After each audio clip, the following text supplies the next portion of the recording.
Okay, well, if you can rewind in your Bibles then to Romans 14, and we'll camp out there for a little bit this evening, first of all. Just to recap very quickly then, we've seen throughout the book of Romans, or the letter to the Romans, who God is. He is holy, he is righteous, and then who we are in light of that. We are not holy, we are not righteous before him, but he doesn't leave us in that unrighteous state. He provides Jesus, and he provides salvation through faith.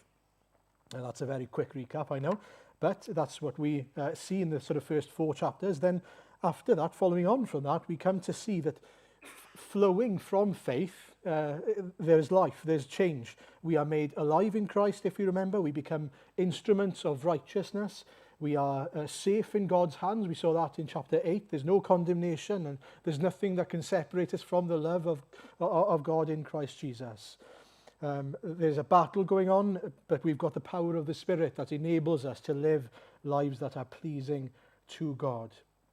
And we saw last Sunday that God is fulfilling his purposes through even Jews and Gentiles, both serving God's purposes together for the sake of one another. And then in our fellowship groups this week, we looked at chapters 12 and 13. If you weren't there, feel free to scan back at chapters 12 and 13. And we saw then there's a big sort of turning point in chapter 12, in particular, verses 1 and 2, where Paul then says, therefore. So in light of all that I've just said, in view of God's mercy, in view of what God has done for you, I urge you to offer your bodies as a living sacrifice, holy and pleasing to God. This is your true and proper worship. So the call is now to respond to all that Christ has done for you and has enabled you to be by giving of yourself fully, all of you, your bodies, everything that you have, in other words, as a living sacrifice. And that is your true and proper worship. We can sometimes reduce worship to what we do on a Sunday, for example. That's part of our worship, but actually giving of yourself completely, wholly to the Lord is what it means to properly worship the Lord and fully, truly worship the Lord.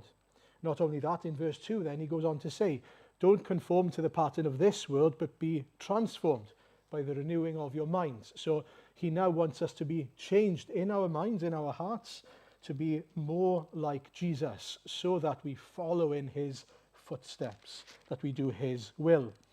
And we looked in the midweek at what that looked like, firstly then within the church, that we now are not people who do things for our own sake and for ourselves, but we are part of a body. So if you look at chapter 12, verses 3 to 8, we are a part of the body of Christ, and we are now to live in such a way where we serve one another. I don't just go off doing what I want to do. I now belong to the others. That is a huge verse there. I don't know if you notice it, verse 5. So in Christ we, though many, form one body, and each member belongs to all the others. You don't belong to yourself anymore. You belong to each other if you are in Christ. I think a lot of Christians forget that, or don't know that, or don't realize that. I don't belong to myself, I belong to Christ, and therefore to the body. I exist for his glory and to serve them and him. And then he goes on to talk about how we should love one another from verse 9 onwards, that we are to honor each other, we are to serve one another, to look at each other's interests above ourselves. Verse 10, for example, be devoted to one another in love. Honor one another above yourselves. And so we are to be looking to serve one another in love. And that love is not sort of a airy-fairy feeling towards someone. You'll notice love must be sincere. Hate what is evil, cling to what is good. So to love someone is to serve them in a way that pleases the Lord, not simply to say, oh, I think you're wonderful, and to tell them what they want to hear or whatever it might be. And he goes on to mention how to love those around you as well, but we won't go after that this evening, or we'll be here all night. Then in verse 13, he goes on to mention how we should live as a Christian in our society. So how we are to act when it comes to the government and to authorities above us, and to understand that God has placed them there They are not accidentally there. They're not people who have sneaked into authority without God noticing somehow. No, this is all part of God's plan. We may not like it. We don't agree with it often in terms of what they are doing, but we need to understand that God is sovereign even over those in authority. And so if they are there, they might be there so we can realize more than we understand that we live in a time where we really should be praying to the Lord and seeking the Lord and his grace and his mercy, rather than thinking that they are the answer to our prayers, for example. And so he goes on to mention then at the end of chapter 13 that the day is near, that we should live in such a way where we understand that as each day passes, we are closer to eternity with Christ, and that should shape the way we live. We don't know when the Lord is coming back, but we want to be prepared. And so we should be sober-minded, we should be ready for that day, living in such a way where if the Lord came back this evening, we would be ready for him, because we are living in a way that glorifies him. Now that's a very quick recap, but if you haven't read it, go back and read it this week so that you are fully informed in those two chapters. Now, we move on this evening then to 14 and 15. And what we've got now then is, well, there are certain things Paul recognizes here, and it's in particular between Jews and Gentiles. We've been hearing a lot about that, where there are differences. There are people who are living in different ways and acting in different ways. We'll come to hear Paul talking about them as those who are weak in faith and those who are strong in faith. Now, the weak in faith are vegetarians. No, I'm joking. They're not vegetarians. That's a joke, right? If you're a vegetarian, I've got nothing against you because you're allowing me to eat more meat. It's great. But he will say, and it does sound a little bit like that he's saying that, because he says in verse 2, for example, one person's faith allows them to eat anything, but another, whose faith is weak, eats only vegetables. But he's not saying there that vegetarians are weak in their faith. That's not the point he's making. And we'll come to see this in a minute. But what he is telling us here, right, is there are people then with weak faith. And what he means by that is that they're not able to enjoy certain freedoms that they could enjoy because of their conscience. That's what it means. It means that there are certain things that they could be eating and drinking and refraining from or doing, but rather than taking part in them, their conscience, because often of their backgrounds as Jewish people, are stopping them from doing that. And this was clearly causing issues within the church and arguments. This was causing division, and then maybe people to start, camping. An example of that, and he mentions this here, is, for example, the Jewish people who would treat certain foods, pork and so on, as unclean. And so obviously the Gentiles, they never treated the meat as unclean, but the Jews would have done. And so what was happening here is that Christians were saying, and it was right for them to say it, well, now that Christ has redeemed you and that part of the law has been fulfilled, and I'll come back to this in a minute, all food is clean. God has declared that, and he has declared that. But they were still refraining or abstaining from eating it. They were not taking part in it. So they could have been enjoying their bacon sandwiches every day, but instead their conscience wasn't allowing them to do so. And this was causing friction within the church. And there might be things today, and we'll come to this later on, where people differ in terms of their conscience about what they should or shouldn't do. And we need to recognize, firstly, it's often Satan who comes in and aims to use those secondary things that are not of salvific importance. They don't save you, and they don't, cause you to be saved or not. And he causes disputes and fraction within the church because of those smaller issues. It's not the big issues people argue over, it's the smaller ones. And so we've got to be careful of that Satan often uses these things, such things, to cause division in the church. But also, we need to be aware of our own sort of nature, which is to often want everyone to be like us. We do, don't we? By nature, we want people to be like us. And it creates issues when people respond differently to each other. And a lot of these issues that we're talking about here, we'll call them issues of conscience. They are not sins.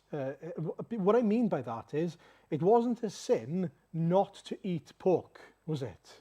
It wasn't sinful for them to abstain from eating pork, whether it was clean or not. And so that's the important point that Paul is making. If your conscience is getting in the way of you doing something, it's still not a sin for you to be a vegetarian. You might be wrong to be a vegetarian, Paul says, and we will go on to that, but if your conscience doesn't allow it, that's absolutely fine. You carry on, so long as your heart is right before God. And that we'll come to see is the most important thing here. But at the same time, where you've got this weaker brother, if you like, or sister, who is the vegetarian, we'll call them here, the people who are refraining from eating meat, you could also find yourself as the stronger brother or sister, someone who enjoys the freedom that God has allowed us to not have to follow the ceremonial law. And what we could do is make a law out of something that isn't a law. Meaning, we could start telling people, well, because Jesus has redeemed meat, you should eat meat. You should have bacon sandwiches every day. And do you see the point? You can add to Scripture, you can add to things because it pleases you, and you can also take away from things because it pleases you. We need to be aware of the danger of both. Now, what does Paul tell us then that we should do? How should we act towards those who differ on us on these matters? Well, accept the one whose faith is weak, he says, without quarrelling over disputable matters. Don't let them become an issue between you and a brother who is abstaining or a sister who is abstaining. One person's faith allows them to eat anything, but another whose faith is weak eats only vegetables. The one who eats everything must not treat with contempt the one who does not. And the one who does not eat everything must not judge the one who does. For God has accepted them. Now this brings us to the first point that Paul makes. Why should we not judge or treat with contempt? Well, because God has accepted that person.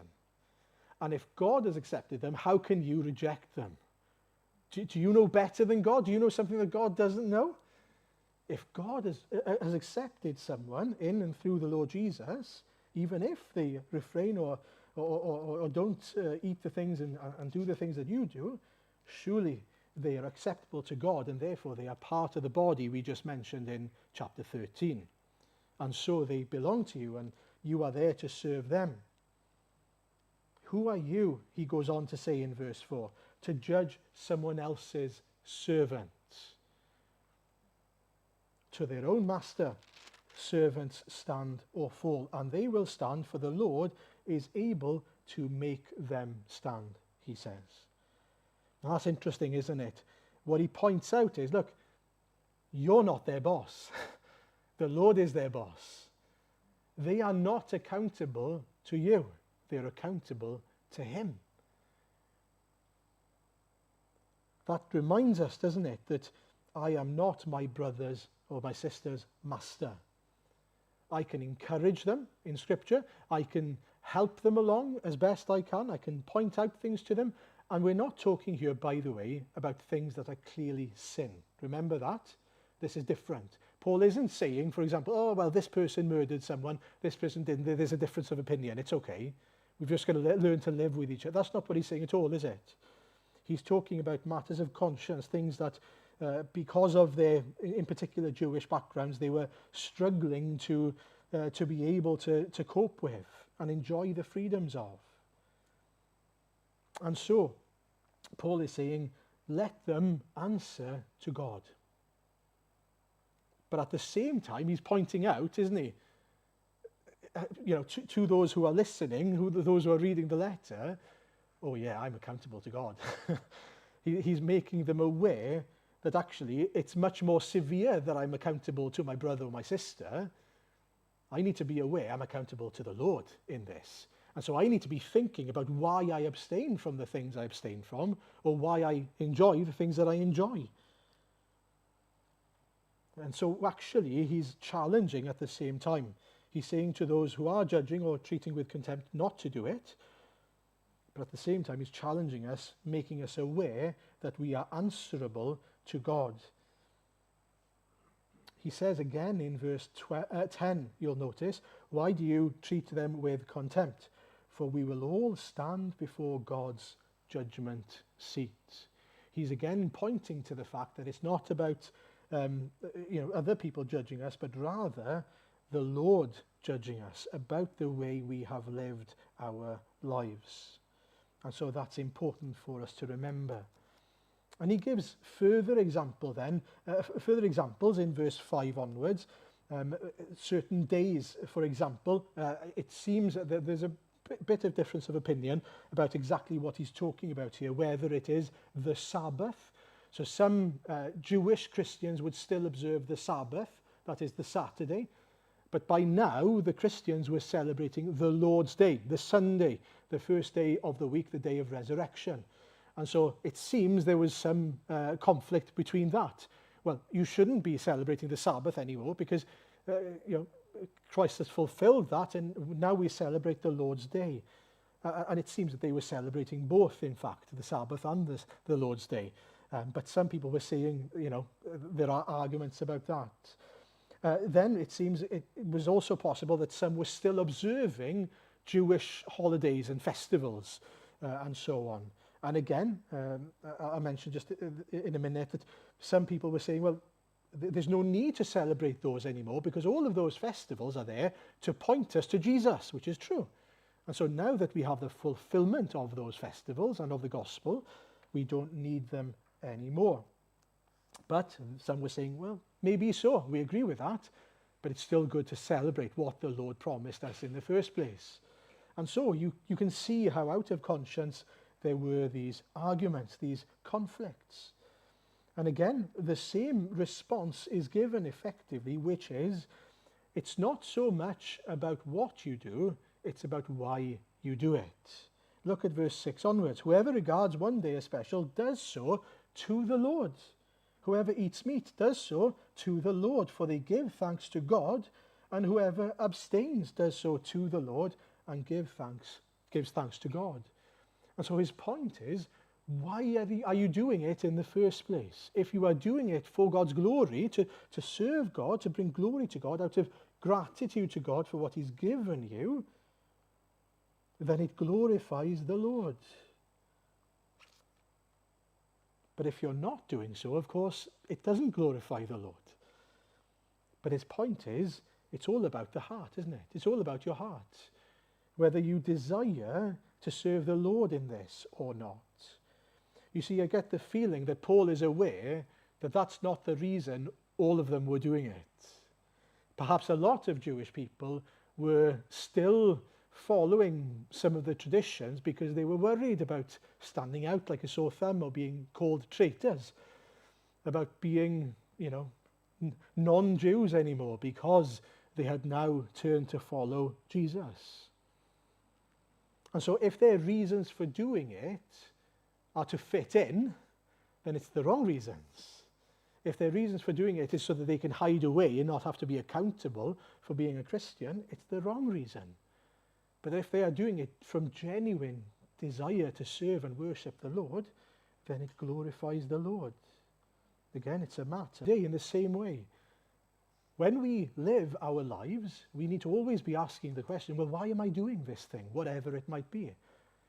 And we can sometimes fool ourselves into saying, of course I'm doing this to serve the Lord, but actually, am I? Are we really, truly doing it to serve the Lord, or is it to serve myself? Or is it to hide away from being sort of seen as or acknowledged as a Christian? We can want to fit in with society and not stand out. There are certain ways for us to want to hide or to not serve the Lord in these things. And so we've got to seek our own hearts. Why do I do or don't do the things that I do or do not do? There's a lot of do's there. But we need to ask ourselves, ask the Lord, help me, Lord, to see my own heart, because our hearts can deceive ourselves. We can persuade ourselves often enough that, oh yeah, of course I'm doing this to the Lord. People can go to church saying, I'm doing this for the Lord, but they're not doing it for the Lord. They're doing it for themselves. They're doing it as a way of saying, I've done what I need to do to be right before God. That's not doing it for the Lord. And so we've got to be aware, haven't we, of our own hearts and our own convictions then. And there are, things today that are perhaps issues of conscience, as we've been calling them. Maybe if you're, for example, this is just one example, if you're a former Muslim that's become a Christian, you would want to refrain from or abstain from eating halal meat. Halal meat, if you don't know, has been through a sort of religious dedication to Allah, it seems, when it was killed, when an animal is killed, as it is prepared. And so, as a former Muslim, someone might want to say, that's a conscience issue for me, because I don't want to have anything to do with what I once used to worship and what I once used to do. That's not to say that there's any power in that. A Christian can still say, I know that there's nothing in that, but I don't want anything to do with it. And so I want nothing to do with that anymore. And that seems to be the case with a lot of Muslims, that they want nothing to do with it. Now, there are other things as well. Some people would perhaps not want to touch alcohol. And others then will say, well, there's nothing inherently sinful about drinking alcohol. But perhaps if you've in particular had problems with alcohol in the past, you'd want to abstain from it. And there are all sorts of different conscience issues that we might have, where we need to be aware that people might be different to us. Make sure that they don't cause us to refrain from worshipping with them and fellowshipping with them. It should not affect our unity with them, in fact, he goes on to say. And Paul makes the point. He's not saying that those who eat meat are wrong in any way. He actually makes it very clear that those who are eating meats who were once was once called unclean, that's completely fine. He doesn't mess about with that argument. Let's find it here now. Verse 14. This is what he goes on to say. I am convinced, being fully persuaded in the Lord Jesus, that nothing is unclean in itself. So when it comes to the argument, he's making it very clear. There's nothing wrong with eating these meats. But he goes on to say, but if anyone regards something as unclean, then for that person it is unclean. Again, I think it's in verse 20, he says, yes, in verse 20, all food is clean. But it is wrong for a person to eat anything that causes someone else to stumble. And so his point is, it's not really about the food. It's not really about the food. The Lord Jesus, by coming and dying on the cross, has redeemed all these things. What was once sort of attached to the ceremonial law, I'll come to that in just a second, has been fulfilled. And so they're allowed to eat it, but don't let it become an issue between you and another brother or sister. Now, when it comes to the law, I'll just mention this really as quickly as I can. The law has many aspects to it in the Old Testament. You had sort of three types of law. One is moral law, okay? What's called as moral law, and it reflects God's character, his holiness. Things like the Ten Commandments, for example. It tells us who God is and what his standards are, if you like. But that then is different to the ceremonial law, the law given to Moses, that's often mentioned, but that included the Ten Commandments, so that's not helpful really. But the ceremonial law were things like how they were to, and you'll know this, go to the temple, they were to sacrifice animals, there were certain rituals, things that they would have to do, cleansings and so on in the Old Testament. Those things were not sort of reflecting God's character, they were more pointing to their sinfulness and their need to be saved, their need to be redeemed, the need for a blameless lamb to come as a sacrifice to die in their place, right? They were all pointing to Jesus. And so that's the point of the ceremonial law. Then you also had the judicial or the civil law. And that was how you dealt with others and how sort of unrighteousness was dealt with, if you like. I'll give you an example of that. Exodus 22. This is just in case you've ever stolen an ox or a sheep. Whoever steals an ox or a sheep and slaughters it or sells it must pay back 5 head of cattle for the ox and 4 sheep for the sheep. Now, why is that important? Well, in those days, there was lawlessness. And so God gave them a way to sort of pay back for unrighteousness and so on, right? It's pretty simple. Like we have a law today, don't we? If you do this, then this happens to you. The reason why this doesn't apply today is, well, firstly, hands up who has an ox. Hands up who has sheep. Some of you do have sheep. But, you know, people don't steal ox and sheep anymore, and you don't pay back in that way anymore. We have a different law, don't we? And so, again, what we come to understand is the difference between moral law and ceremonial law in particular.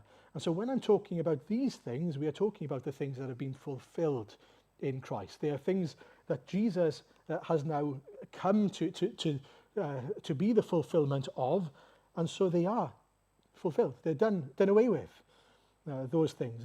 That's why Christians in these days don't sacrifice sheep and goats and bulls and so on in a temple, because Christ has been the payment once and for all. But these Jews were still struggling with it. They were still wanting to worship God on a Sabbath. They were still finding it hard to all of a sudden, and you can imagine it, can't you, surely? After a lifetime of knowing that, pork is unclean, all of a sudden God is saying, well, pork is now clean, but that's a conflict, isn't it, where you've sort of been aware in your heart that it's been unclean all this time. And so there's a lot of work to undo that. And so that is why Paul is, and it's important that we distinguish between those things. It's not saying if you have a disagreement with someone else about things that pertain to the moral law, no, we stick to the scriptures. There are no differences of opinion there. And so it's important that we remember that. And so Paul has said in verse 14, everything is clean, everything is permissible, but don't let it affect the way that you live and serve amongst each other then as a fellowship. He goes on to say, verse 15, if your brother or sister is distressed because of what you eat, you are no longer acting in love. Do not by your eating destroy someone for whom Christ died. And so he goes beyond just saying, oh, you can do what you do and you can do what you want to do. He says, if what you're doing causes another brother or sister to be distressed, then abstain, in particular in your fellowship with them. Abstain from it so that you can help them. They are the weaker brother or sister. Help them along. They are someone who Christ died for. That's like saying, look at their worth. Christ died for them. That's how valuable they are. And if they are that valuable, surely you can go without meat when you're in their presence. And he goes on to mention what is the most important part of the passage here, really, from verse 17 onwards.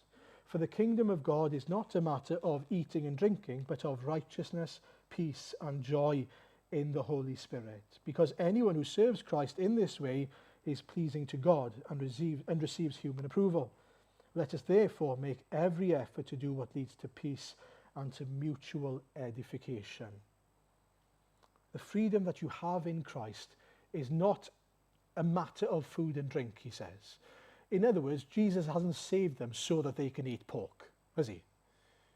That's a byproduct. That's just a wonderful byproduct.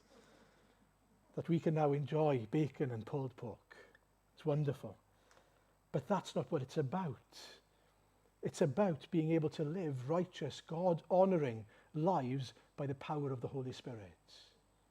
That's what life is about now. And we can lose sight of that because we want to hold on to our freedoms, the small things, the things that are really of zero eternal consequence. Because when we reach heaven, what I can tell you is it won't matter one jot how many bacon sandwiches you've had. What will matter is whether you lived a righteous, honourable life, glorifying to God. And so, the kingdom of God is not a matter of eating and drinking, but of righteousness, peace and joy in the Holy Spirit. Because anyone who serves Christ in this way is pleasing to God and receives human approval. It benefits God and each other, he says. Let us therefore make every effort to do what leads to peace and to mutual edification. We should seek peace between each other. We should seek mutual edification, that people benefit from what we do to their gain. That they are edified and that we are edified through their service and their lives. It's a wonderful way that God has sort of designed for us to serve one another and bring each other into unity as a church. And that includes Jew and Gentile, and I'll come back to that in a second. So the 4 rules, if you like, that he gives here to those who differ on matters of conscience is, firstly, accept the one. Accept, verse 1, accept the one whose faith is weak. Secondly, don't treat with contempt. Thirdly, don't judge. Fourthly, be fully convinced in your own mind. And he gives reasons why, 3 reasons why. Because the Lord accepted them, and if the Lord accepts them, we should accept them. Secondly, the Lord is their master, not you. They're accountable to God, and they will have to give an account. And thirdly, they do what they do for God's glory, not for yours. Now, we'll go on to chapter 15, and he continues in the same vein, the same theme at the start. We who are strong, he now talks about those who are strong, ought to bear with the failings of the weak, and not to please ourselves. So it's the responsibility of those who know they have freedom to do what they want to do, what they can do in the Lord Jesus, who should be willing to go without for the sake of the weaker brother or sister. Each of us should please our neighbours for their good, to build them up. Well, that's a challenge, isn't it? Each of us should please our neighbours for their good, to build them up. How can I help them? How can I help them become stronger in their faith? How can I help them walk more closely with the Lord? How can I help them to come to a better understanding of who they are in Christ even? Treating them with contempt and judging them, I can promise you, is not going to help them. Being an example to them, loving them, serving them is. And Paul provides 3 things for us here, from verse 3 onwards, to help us to do that. Firstly, the example, Jesus. Jesus is our example. He provides the example for us. For even Christ did not please himself, but, as it is written, the insults of those who insult you have fallen on me. What did Jesus do? He is God in heaven being worshipped by angels within the perfect Trinity, and he decides to come down, humble himself to the cross. Why? For the sake of you and me, for our good. He chose to give up for our sake. Are we willing to give up our freedoms for the sake of those who are weaker in their faith? The temptation is to want to say, well, those people aren't living like they should be living because there's so much more freedom in Christ. So I'm not going to bother with them because I want to do what I want to do. It's a challenging one for me because it means if I'm to have fellowship with someone who's a vegetarian, I've got to go without meat. It's a big sacrifice, isn't it? But I should be willing to, for the sake of my brother and sister, because fellowship with them is more important than the freedom that I can enjoy. in the smaller things, the eating of the meat. So firstly, look to Christ as your example. Secondly, he provides an encouragement to look at our Bibles. Verse 4, for everything that was written in the past was written to teach us, so that through the endurance taught in the Scriptures and the encouragement they provide, we might have hope. Look to the Word of God and how God has taught through Scriptures then, he says. But then he says, and this is perhaps the most important thing, look to God and ask for the attitude of mind of Christ. Verse 5 and 6. May the God who gives endurance and encouragement give you the same attitude of mind toward each other that Christ Jesus had, so that with one mind and one voice you may glorify the Lord and Father of our Lord. Glorify the God and Father of our Lord Jesus Christ. So he says then, the biggest thing is that the Lord would give you the mind of Christ.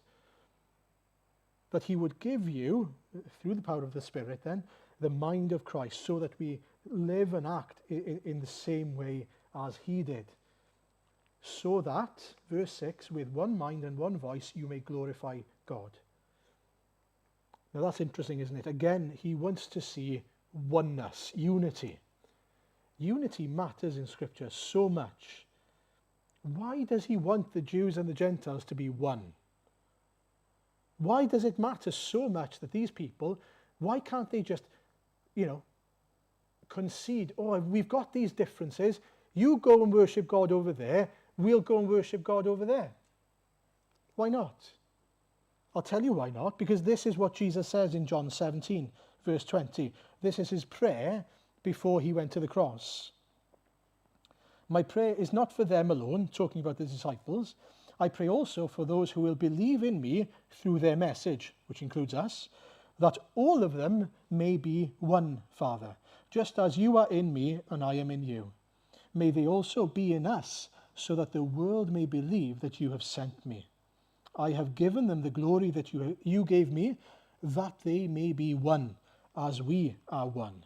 I in them and you in me, so that they may be brought to complete unity. Then the world will know that you sent me and have loved them, even as you have loved me. You see, the Trinity is a perfect unity. Father, Son, and Spirit, one. And he desires for us to be one.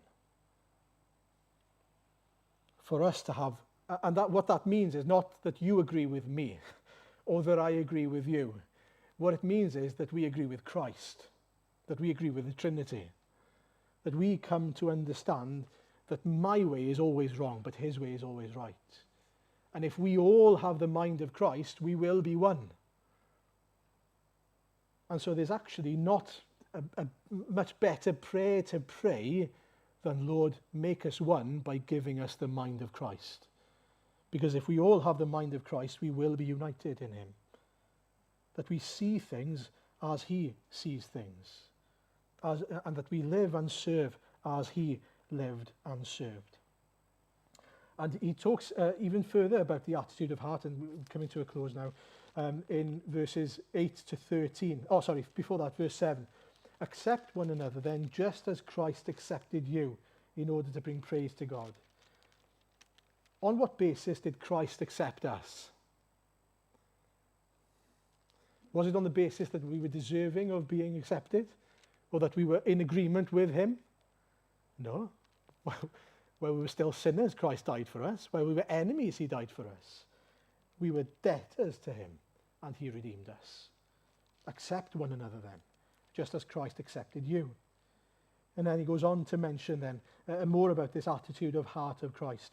For I tell you that Christ has become a servant of the Jews on behalf of God's truth, so that the promises made to the patriarchs in the Old Testament might be confirmed or fulfilled, and moreover, that the Gentiles might glorify God for his mercy. Jesus came so that the fulfillment of the word of God would be that the fulfillment would be there, the promises would be fulfilled, but also so that the Gentiles might experience his mercy. And he makes a point again about this unity. He mentions certain texts from the Old Testament. Some are from the Psalms, some are from Deuteronomy, some are from Isaiah. There's also one from 2 Samuel, I think. But the point is this. Look at the verses in verse 9 onwards. I will praise you among the Gentiles. I will sing the praises of your name. Again, it says, rejoice, you Gentiles, with his people, the Israelites. And then he says, praise the Lord, all you Gentiles, let all the peoples extol him. And then he says again, the root of Jesse will spring up, one who will arise to rule over the nations. In him the Gentiles will hope. When the Israelites were given those promises in the Old Testament, I'd be surprised if they didn't go, what? Hang on. Did you just make a mistake there? Because it doesn't make sense that Gentiles would be there. It should say something like your people, not the Gentiles. But even in the Old Testament, God's plan, his desire, was for not only the Israelites, but the Gentiles, the nations, to come together and as one to worship the Lord. And what he's pointing to here then is that this is not an accident, this is God's plan for us all to become one. Despite our backgrounds, it is a testimony to the gospel that people from different backgrounds, different situations can come together and there's unity. That's a wonderful testimony to the gospel, to the love of Christ that's at work in this place. And so we need to pray, don't we, that we would continue to walk in the ways of Christ, in having the mind of Christ, and that he would continue to shape us and give us unity as God's people. He finishes off by saying, may the God of hope fill you with all joy and peace as you trust in him, so that you may overflow with hope by the power of the Holy Spirit. Continue to trust in the Lord, in his ways, knowing that he is working out his purposes. And so, to just close, you could again give so many examples of what might be issues of conscience, but whatever they may be, we've got to be careful that there are different types of issues, aren't they? Because the question to ask is, whatever I do, why am I doing it? And I'll go as far as saying this. If I'm drinking alcohol at the end of the day to loosen up because I need to relax, I'm replacing God with alcohol. Because I'm saying, in order for me to be, freed from my anxiety, I need alcohol. You're making an idol of something. If I need to watch a few episodes of something on Netflix to be able to fall asleep at night, I'm replacing God with Netflix. Because what I'm saying is, without that, I'm depending on that to free me in order for me to go to sleep. We've got to be careful with these things. And some people might say, I'm abstaining from TV. No, you can enjoy the things that are on TV as God's creation, as things that God has given us to marvel in, to enjoy. There are so many good things that we can learn from. It's amazing, isn't it? You can watch something like programs with David Attenborough, who is a staunch atheist, and yet I can worship the Lord by watching that, because all I can think is, Lord, your creation is marvelous. Your creation is amazing. But another person's conscience might not allow them to put the TV on. That's okay. Again, it is a matter of the heart. The big point here, again, verse 17 to 19. For the kingdom of God is not a matter of eating and drinking, but of righteousness, peace and joy in the Holy Spirit. Because anyone who serves Christ in this way is pleasing to God and receives human approval. Let us therefore make every effort to do what leads to peace and to mutual edification.